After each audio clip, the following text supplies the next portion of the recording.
Now turn to Section 1. Section 1. You will hear a conversation between two students talking about driving lessons. First, you have some time to look at questions 1 to 5.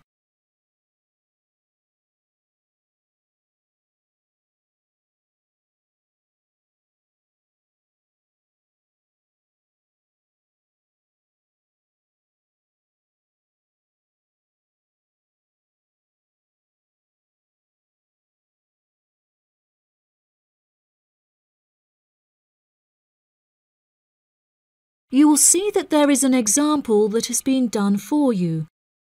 On this occasion only, the conversation relating to this will be played first. Hi, Zach. I heard you passed your driving test. Congratulations. Thanks, Olivia. I passed just last week. It feels great to be independent and driving on my own. I really want to take driving lessons, but I haven't been able to find a driving school that will give lessons during the weekends, so that I don't have to miss any classes at college.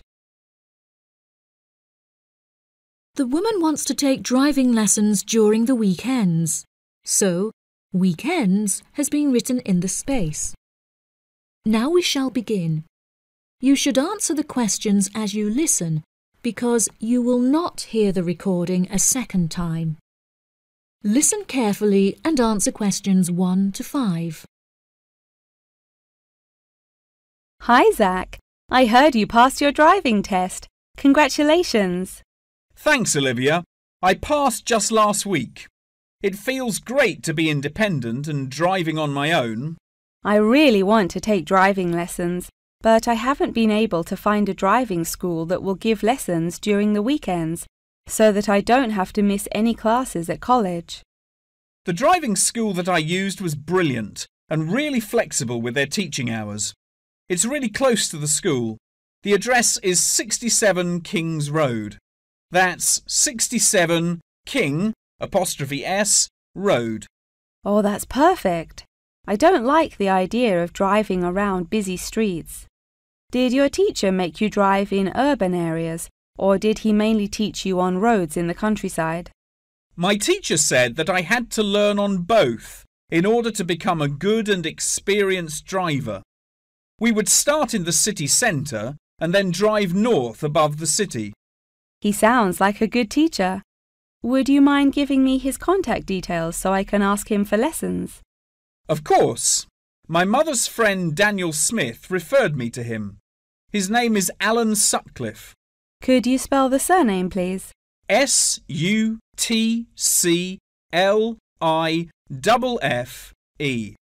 Thanks for helping me out. I'll give him a call tomorrow. I don't know if I should learn in a manual or automatic car. How do I decide? I wasn't sure which type of car to learn in either. In the end, I chose to learn in a manual car because once you've learnt how to drive manually, you can drive automatic as well. Most cars on the road are automatic nowadays. OK, I think I'll learn with a manual car too then. Hopefully the teacher will be able to give me lessons in the evenings after school. It would be much better if you take the lessons during the day. It will be far easier for you to learn when there is enough daylight to clearly see everything going on around you. But you need to be an experienced driver to drive safely at night. How frustrating. I was hoping I wouldn't have to take lessons during the weekends. You're right, though. Safety comes first. Before you hear the rest of the conversation, you have some time to look at questions 6 to 10.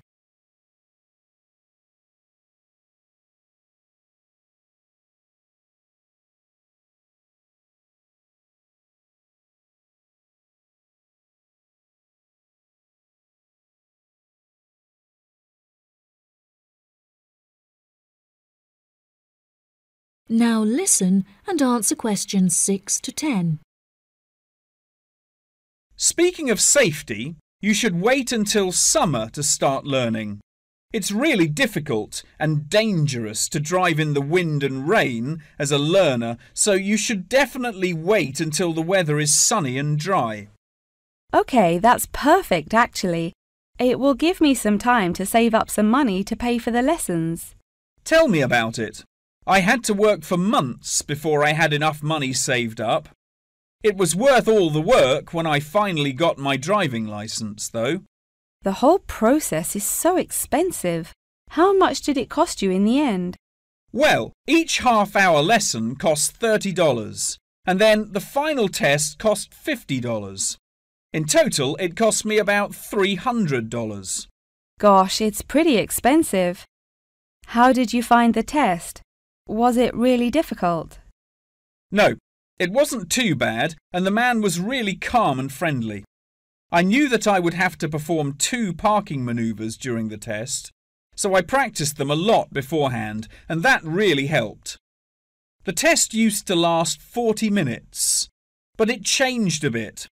For the first 20 minutes of the test, he gave me directions, and I had to just drive around, and then the last 10 minutes was for demonstrating the manoeuvres. So the test is 30 minutes in total. OK, great, I'll remember that. Do you have any more advice? It's really good to practice driving a lot outside of driving lessons as well. Whenever my parents were running errands on the weekends, I would offer to drive them. My driving teacher also told me to buy a notebook to write down everything that I've learnt in it, like a diary. Haha, that sounds boring, but I'll do it if it helps. I found it really useful. Before my test, I read through everything I had written down, and it reminded me of a lot of things that I had forgotten about. It's really helpful for the theory test as well, because there's so much information to remember for it. That's great, Zach. Thanks for your help. No problem. See you at school. Bye. That is the end of section 1. You now have half a minute to check your answers.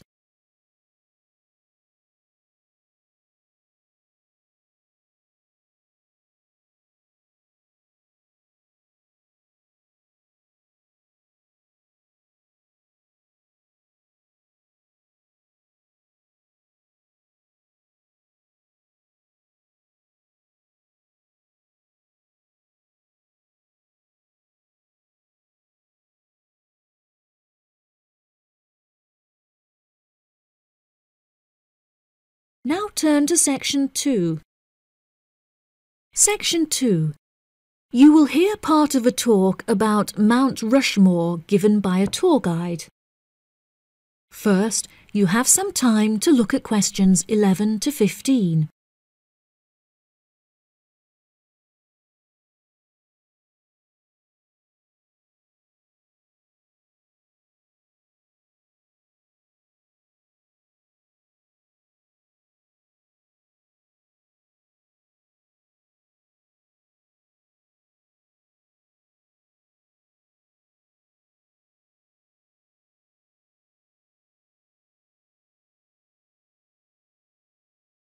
Now listen carefully and answer questions 11 to 15. Good morning, everybody, and welcome to Mount Rushmore. To start your visit, I'm just going to give you a brief account of the history of the memorial before letting you roam about on your own. I won't keep you long, okay? Mount Rushmore is South Dakota's top tourist attraction and features the heads of 4 United States presidents: George Washington, Thomas Jefferson, Theodore Roosevelt, and Abraham Lincoln. Each head is 18 meters tall, which is taller than the heights of 11 people combined. The sculptor initially wanted to depict the presidents from head to waist, but due to a lack of funding, the construction had to stop before this vision could be realized. In total, it cost the government $1 million to sculpt the heads at Mount Rushmore. Before the construction of the presidents' heads, the mountain was just bare rock and forest, attracting only a few hikers a year. The new carving at Mount Rushmore has become an iconic symbol of presidential greatness and has appeared in works of fiction and other popular works. The sculpture has also worked perfectly as a way to develop tourism, which was its intended purpose, and now attracts over 2 million people a year. The original plan was to carve the president's faces into the granite pillars known as the Needles. However, the sculptor soon realised that these rocks were too eroded and delicate to support such a large sculpture. Instead, he chose to locate the carving at Mount Rushmore due to its grand appearance and brightly lit rock faces that experience maximum exposure to sunlight throughout the day as a result of the southeast orientation. Upon seeing Mount Rushmore, the sculptor declared, "America will march along that skyline." The name of Mount Rushmore also has an interesting history. The location was originally known as the Six Grandfathers. However, during an expedition in 1885, the mountain was renamed after Charles E. Rushmore, a prominent New York lawyer who joked that his annual treks to the mountain had earned him the right to have it named after him. 40 years after the mountain was renamed, Charles E. Rushmore donated $5,000 towards the sculpting of the president's heads, the largest single contribution. In 1927, the construction work started and 7 years later was complete with no fatalities. So that's the history for you. If you'd like any more information, please feel free to ask me questions, or you can soak up the information from our fantastic guidebook. Before you hear the rest of the talk, you have some time to look at questions 16 to 20.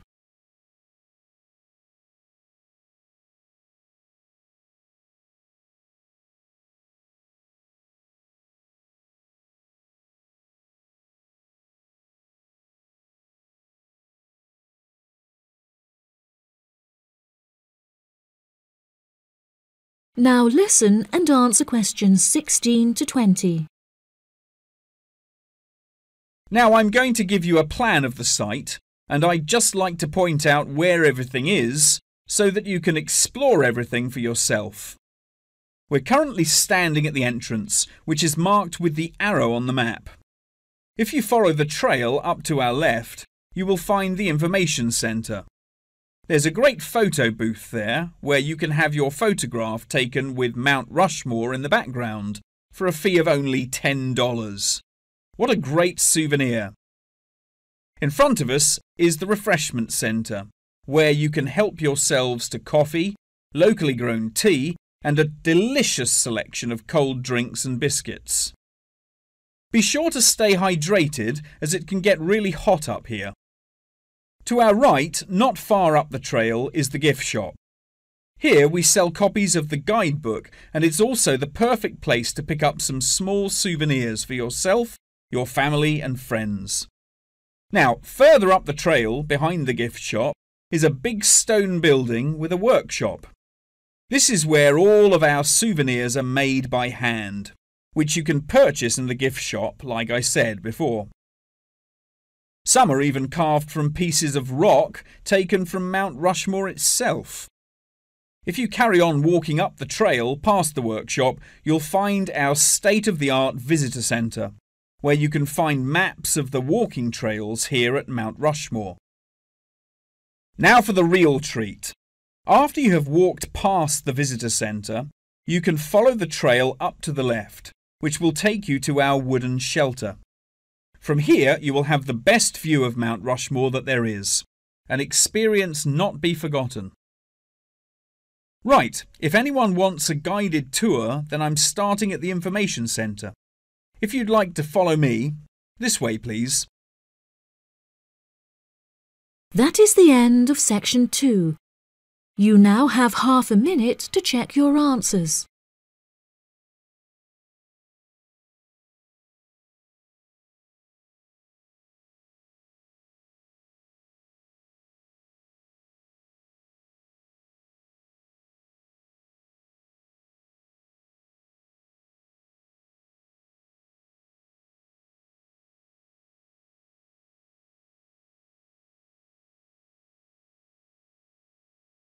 Now turn to Section 3. Section 3. You will hear a conversation between a professor and a student talking about taking a course. First, you have some time to look at questions 21 to 25.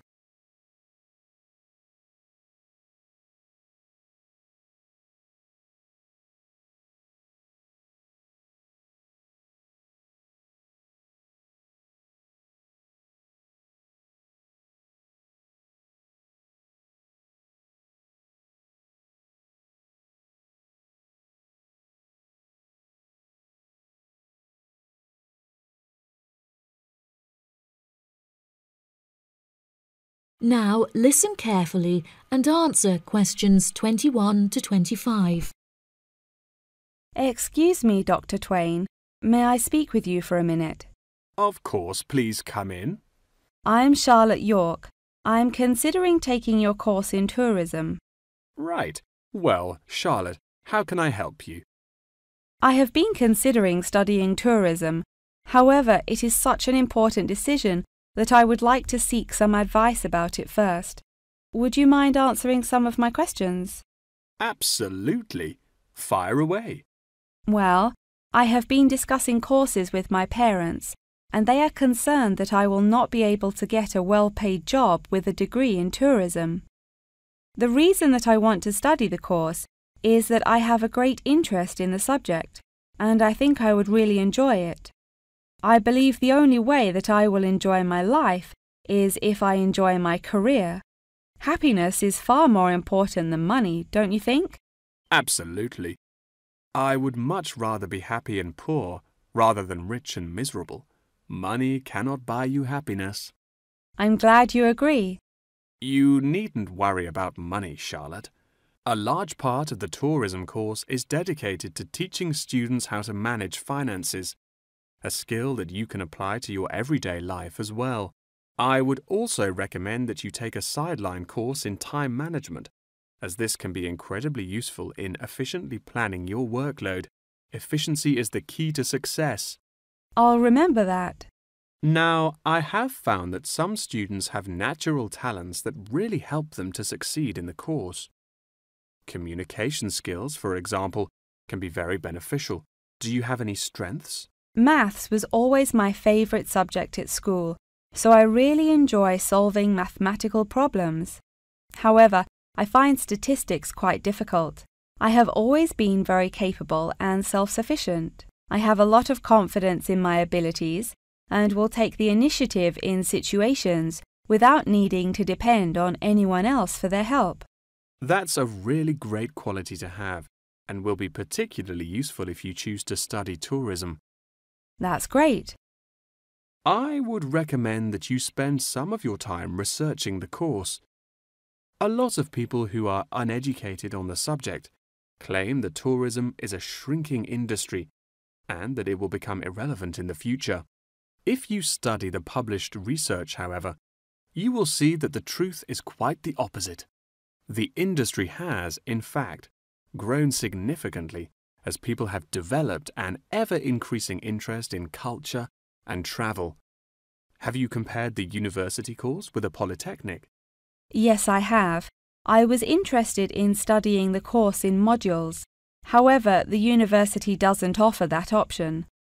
I don't have enough funds to be able to attend an expensive university, so I was relieved to see that the course is quite affordable.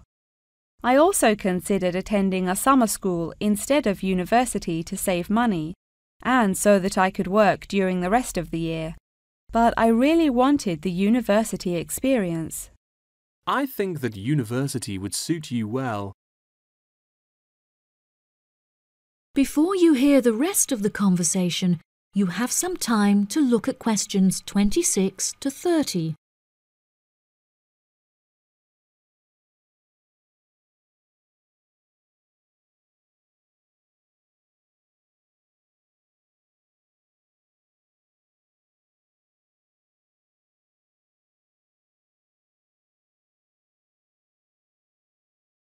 Now listen and answer questions 26 to 30.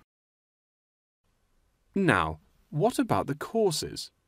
Are you interested in any of the other subjects on offer? I have looked at a few. I was interested in travel and business as it sounds similar to tourism. That is really worth learning. However, be aware that it is difficult and will demand a lot of your time. Okay, that's good to know.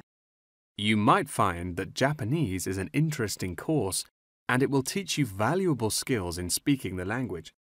Personally, it's not bad and could be of some help, but not that much. Okay, Japanese. Got that. What about medical care?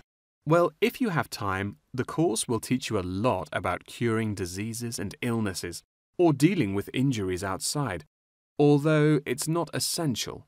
So, okay, if it's useful, I'll take it. If you enjoy using technology and are worried about fulfilling the entry requirements, computing is very relaxed about the skills that applicants must possess. I'm terrible with computers, so I'm not sure that I would enjoy that course. How about public relations? Yes, I would recommend that course. It would be related to entering the tourism industry, as it will educate you on how to approach clients and develop associations with them. That's great. Thank you so much for your help. That is the end of section 3. You now have half a minute to check your answers.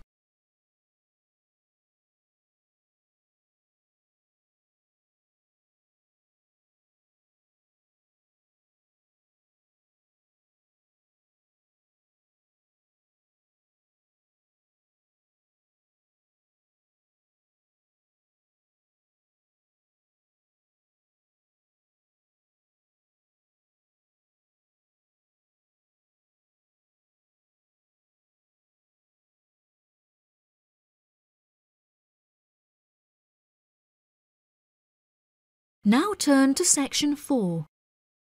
Section 4. You will hear a talk about the practice of company outsourcing.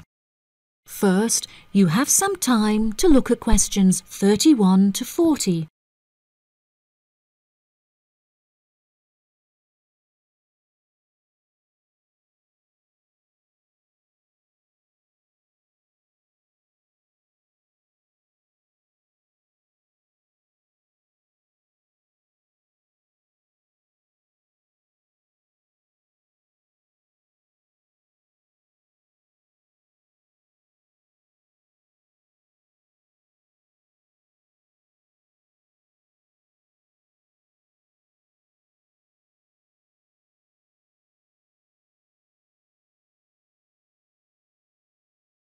Now listen carefully and answer questions 31 to 40. Welcome, class, to your very first lecture in this series on business in the modern world, conducted by myself, Dr. Toby Bennett. Today, we will be looking into the practice of company outsourcing, using TCP technologies as a case study. Now, for those of you who are unfamiliar with this practice, I will give you a summative definition. Company outsourcing involves the contracting of various business activities by one company to another. This practice will sometimes occur from a Western company to a party based in a third world country, the rationale being to make significant financial savings on lower international labour rates and to potentially increase quality. Now, our case study for today is TCP Technologies, a party located in India that receives outsourced tasks from Western companies. The manager of TCP Technologies is a man called Manjeet Khanna, who has personally developed a series of aims and philosophies by which the company is expected to operate. He claims that the most important of these philosophies is to create a workplace where each individual member has the opportunity to contribute their opinion to the operations of the company. That is to say that he found it important to develop a democratic environment. As a means of ensuring quality from every individual at TCP Technologies, a grading system has been developed that encourages an ethos of hard work and recognizes accomplishment. This grading of individuals is based upon a series of factors such as turnover, hours worked, and efficiency. Every month, Kana publishes the grades on an internal website, where staff can access not only their own grades, but also compare it to others. A spirit of playful competitiveness has developed through this method, which has resulted in increased efficiency and turnover across the company. Kana also saw it as essential to develop a culturally diverse group of employees as a means of presenting a multifaceted image that would appeal to a host of potential employees from across the globe. This cultural openness has not only increased the quantity of incoming contracted opportunities by 7%, but has also benefited the company itself significantly. A level of transparency now exists that had not before been apparent. According to questionnaires carried out recently, these newly introduced measures have significantly increased the rate of staff satisfaction, which has subsequently led to an increase of 32% in the company's income. These figures are truly admirable and serve as a testament to the measures that Kana has introduced to the workplace at TCP Technologies. In a recent interview published by The Economist, he declared, "The figures speak for themselves. My system works." When asked if he had any advice for companies on methods they could employ to streamline workflow and increase turnover, he replied, "It's simple, really. A company must see itself not as one entity comprised of nameless components, but instead as a living organism composed of cells, each one essential to the functioning of the whole. I suggest that the motto by which your management operates will be employee first."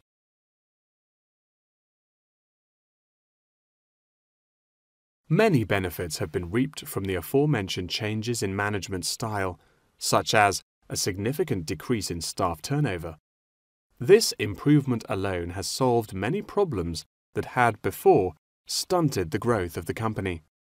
A lot of these improvements came from the realization that the solution does not have to be produced internally, but can come from any other company. The grading system also immeasurably enhanced the dynamics of the company. The fact that this measuring system is solely produced for staff members and inaccessible by management means that it cannot be used as a judging criterion for promotion.